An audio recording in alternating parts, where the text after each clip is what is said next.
Hello and welcome everyone back to Lion's Lane. My name is Leo and today I'm bringing you another video in our Smaugust art challenge. Today's prompt was zombie and I was really excited for this one. It is a little known fact about me, even by people that, I see often, that I have a macabre side to me and an edgy side to me that is pretty natural. But yeah, I only show it off in certain instances, so this video might be a surprise to some people, but welcome to the dark side of Leo.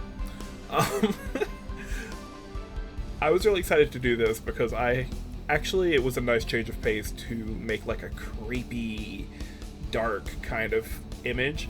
So I went for a dragon kind of rising up out of the ground, like he's been dead for eons and ages, and my headcanon is maybe he was resurrected by some kind of witch or something. So yeah, that's what I'm going with here.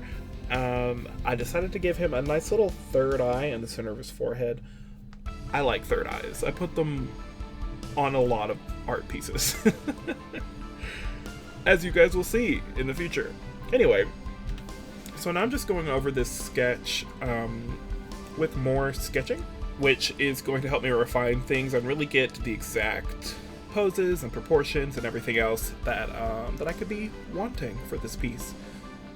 I thought about adding a wing back behind him instead of off of his arms, but I just couldn't see it, so I just kept it going off of the arm there.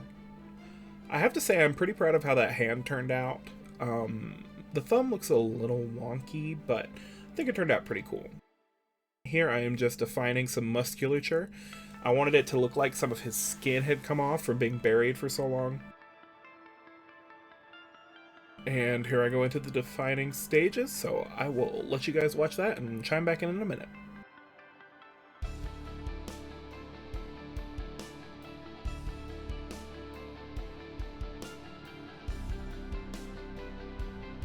So I decided to give him a skull instead of just like a rotting face, because the skull just seems so much more macabre, if you will. So I decided to go with that, and I wanted to give him this really wild, like, creeped out sort of, not all there in the brain, but like operating off of instinct, like a zombie. So that's why I went with that, like, teensy weensy tiny pupil in the eyes there, but I end up changing that later for a more glowy effect. And here I am just adding some of the musculature. I did not use reference for the way that these muscles laid over top of each other. I just used the knowledge I already had in my brain, so I'm sure a good amount of it is incorrect, but what can I say? I was lazy and didn't want to use reference. Don't do what I do. Don't do what I do. Always use reference. But I decided not to. All in all, though, even without reference, I think it still turned out pretty good, so I'm just adding some refinement to the ground there, adding like some rocks and stones and pebbles and things.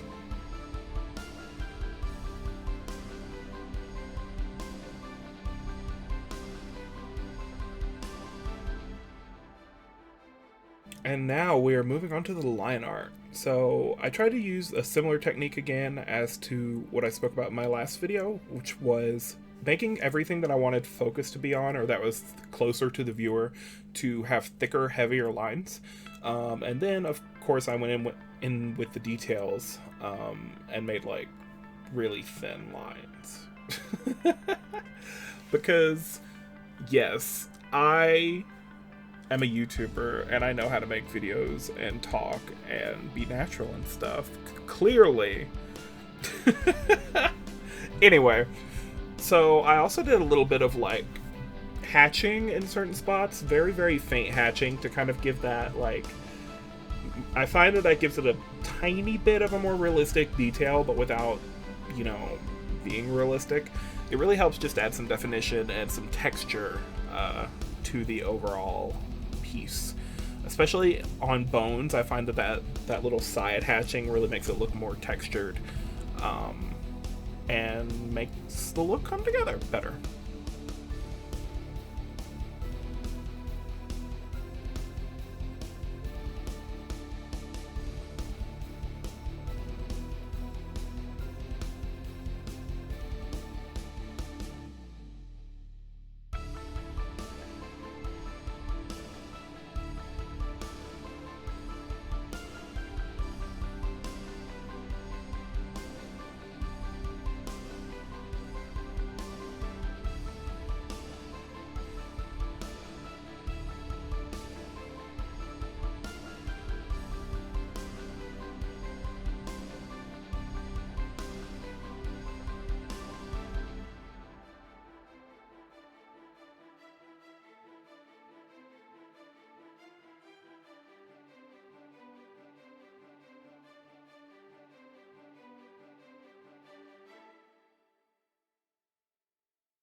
So the one thing that I really remembered about musculature is that, from what I can recall, muscles kind of fold into one another.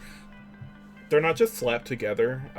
They kind of roll into one another, almost like what would you call it? Almost like a hymn, almost like they're hymned together. So that's what I tried to display here, especially in that shoulder and the bicep and tricep muscles there. But yeah, if I had much more time, I would have pulled up as many anatomical references as I could, because muscles, bones, things like that are always very difficult to draw unless you have a really huge visual library.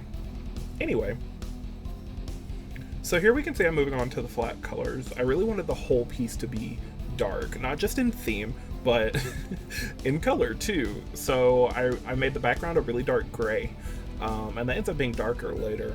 And then I am purposely muting all of the colors I'm using in this piece to make it seem like he's already in shadow, because in my head it's like a nighttime scene. So everything is very muted, very desaturated. I think the most saturated things, other than the eyes later, are the tongue and the wing.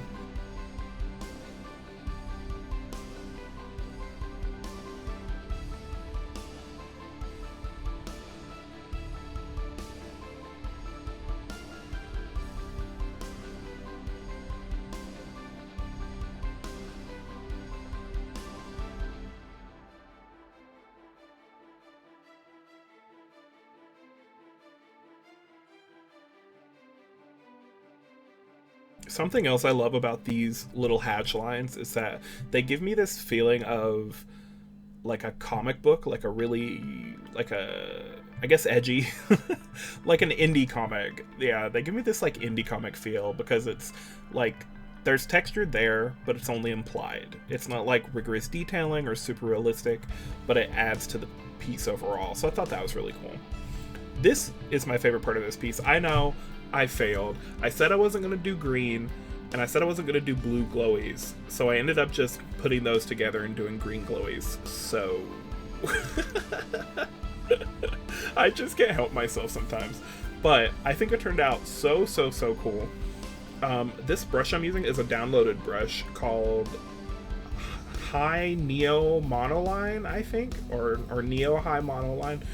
When I find the link to where I got it, I will put it down below so you guys can grab it if you have Procreate and you want to use it. I think it also works in Photoshop too. But it's kind of like my luminance brush, but it's more subtle, and it doesn't deteriorate the things you're drawing on as much.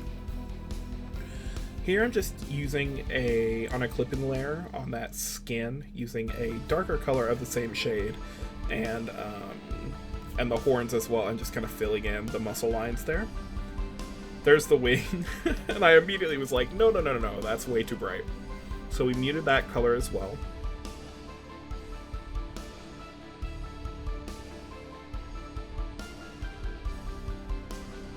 So I was going to do a background, but I just really, doing challenges like this, I feel like backgrounds are not necessarily the smartest thing to do for me, because I'm not someone who can whip out a background really quickly, which that's something I need to work on. So I will be putting up some background studies and stuff eventually on this channel.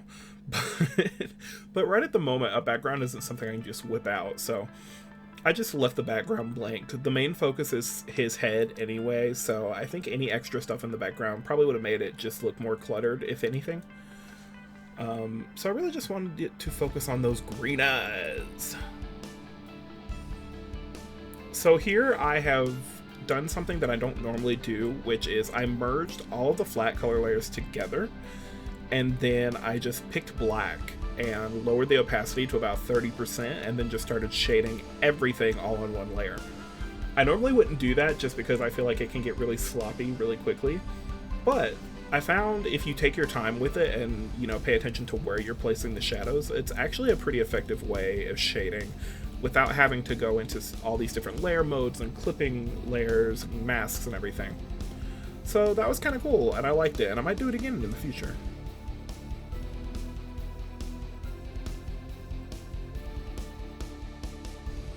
And I made sure that around the face, where the glow is the brightest, to not put as much shadow in as much density. Oh my god. If I could talk. To not put as much shadow in as much density in the spots closest to the face. And the same thing goes for the highlights too, actually, which I'm starting on right now. They are the most intense towards the face, and less intense further away from the body.